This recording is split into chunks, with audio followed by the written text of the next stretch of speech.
Hello बच्चों, I am Rashmi, your maths teacher. तो इस वीडियो में हम देखते हैं हमारा क्वेश्चन नंबर 11। तो ये क्वेश्चन 11 जो है वो बिल्कुल एज इट इज आपका नंबर क्वेश्चन 10 जैसे ही, जैसा हमने किया ना। वीडियो को आप पॉज करो, आप खुद से इसको सॉल्व करो। ये लीनियर इक्वेशन है, लीनियर इक्वेशन है। ये क्वाड्रेटिक इक्वेशन है, ये क्वाड्रेटिक इक्वेशन है। क्यों? क्योंकि एक्स स्क्वायर माइनस फोर को हम यहाँ पे क्या लिख सकते हैं, 2 का स्क्वायर लिख सकते हैं। तो x plus two X minus to यहाँ पे आ जाएगा। और सेम यही वाला मैथड जिसमें हम इसको 3 पार्ट्स ए बी सी के डिनोमिनेटर में लिखेंगे और फिर वही एलसीएम लेकर के एज इट इज हम इसको यहाँ पर सॉल्व कर लेंगे।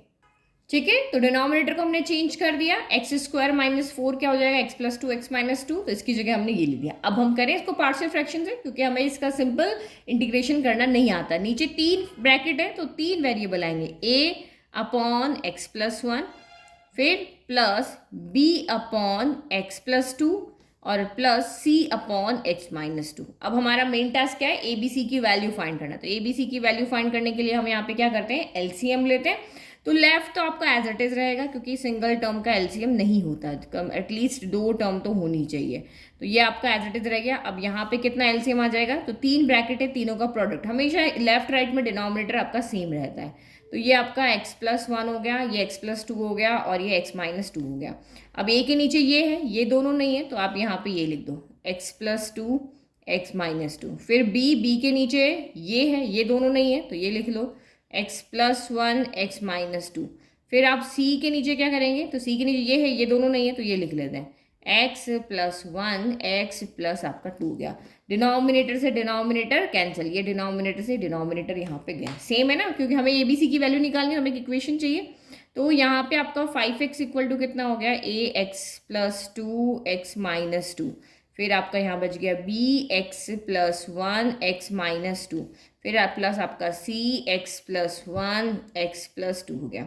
नाउ ए की वैल्यू निकालनी है। चलो ए की वैल्यू भी छोड़ो, आप यहाँ पे इन 3 को देखो। ये वाला ब्रैकेट कब जीरो होगा, जब एक्स की जगह पे कौन आएगा, माइनस वन। तो हमें ये वैल्यू कहाँ से मिल रही है वो मैं दिखा रही हूँ। तो एक्स की जगह माइनस वन रखने पर देखो, minus one plus one zero, तो ये zero, minus one plus one zero, तो बी भी जीरो हो गया, सी भी जीरो को, यहाँ से हमें ए की वैल्यू मिलेगी। तो एक्स की जगह वन रखा, 5 इंटू वन वन हो गया, ये ए हो गया। 1 प्लस टू आपका 3 हो गया और 1 माइनस टू आपका माइनस का 1 हो गया। तो ये माइनस का 3 आ रहा है, तो 5 अपॉन माइनस का 3, तो ये माइनस ऊपर ले लेते हैं, इक्वल टू आपका ए आ गया। तो ए की वैल्यू आपकी यहाँ पर कितनी आ गई है, एक सेकेंड कुछ गड़बड़ हुआ। हमने एक्स की जगह पे क्या रखना था, माइनस वन रखना था ना। तो ये आपका, अच्छा माइनस वन पे ही तो ये जीरो होगा। हाँ, तो ये माइनस का 5 हो जाएगा। फिर से देखो एक बार, minus one plus one zero होगा ना, तो 5 की जगह एक्स की माइनस वन रखा तो माइनस का 5 हो गया।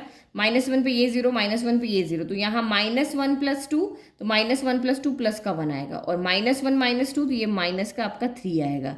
तो इसका मतलब आपका यहाँ पर माइनस 3 इंटू वन, तो ये माइनस का 3 आएगा ना, तो ये माइनस से ये माइनस आपका कैंसिल हो गया।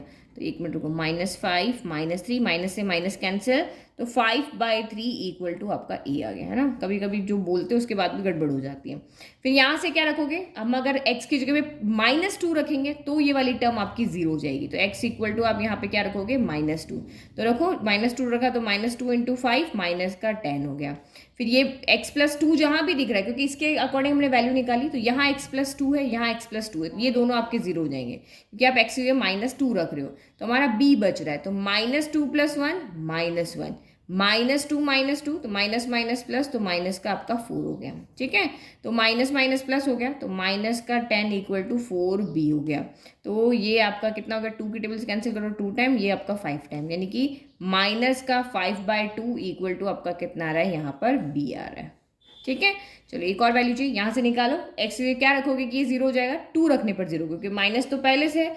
जब आपके पास माइनस होगा तो पॉजिटिव वैल्यू रखेंगे, जब पॉजिटिव है यहाँ पे तो दोनों वैल्यू आपकी नेगेटिव आ रही है। तो एक्स इक्वल टू 2 रखने पर ये जीरो आ रहा है, तो रखो 2, 5 2 जा आपका 10 हो गया। अब 2 पे कहाँ जहाँ भी x -2 दिख रहा है वो नहीं मिलेगा, तो ये जीरो हो जाएगा और ये जीरो हो जाएगा। यहाँ से हमें c की वैल्यू मिलेगी, क्योंकि 2 - 2 0, 2 - 2 0, तो c वैल्यू मिलेगी। तो ये आपका c हो गया, 2 + 1 3 हो गया, और 2 + 2 आपका यहाँ पर कितना हो गया, आपका 4 हो गया। ठीक है, तो अब कितना बचा, ये 4 3 ज़ा 12 हो गया। अब यहीं पे कैंसिल, 2 2 ज़ा 4, 2 5 ज़ा 10 हो गया। तो ये 5 3 2 ज़ा 6 है, तो 5/6 इक्वल टू आपका यहाँ पर क्या मिल गया है, हमें c मिल गया है। तो ये हमारी तीनों ए बी सी की वैल्यू हो गई। चलो अब ए बी सी की वैल्यू को हम यहाँ पे पुट कर लेते हैं और फिर हमारा इंटीग्रेशन करना इतना ईजी काम यहाँ पे बच जाता है। ठीक है, तो ए, बी और सी की वैल्यू भी हमेशा इस तरह से अलग अलग रखो, ये ए की वैल्यू, ये बी की वैल्यू और ये सी की वैल्यू। नाउ अब आपको यहाँ पे क्या करना है, इंटीग्रेट, तो लिखो integrating with respect to x. तो इंटीग्रेट कर रहे हैं, इंटीग्रेशन का साइन लगा लो। 5x बहुत ईजी है, सारे नीचे लीनियर टर्म है, तो लीनियर टर्म है तो लॉग वाला फॉर्मूला लग जाएगा, उसके अलावा कोई काम ही नहीं है हमारे पास, इतना ईजी काम है।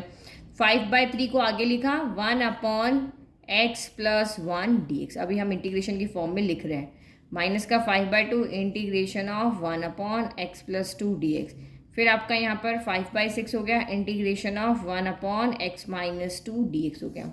चलो लगाओ, ये simple linear simple linear simple linear, तो सब में लॉग लग जाएगा। 5/3 लॉग मॉड्यूलस ऑफ x+1, फिर माइनस का 5/2 लॉग मॉड्यूलस ऑफ x+2 और प्लस का 5/6 log modulus of x-2 plus आपका c हो गया।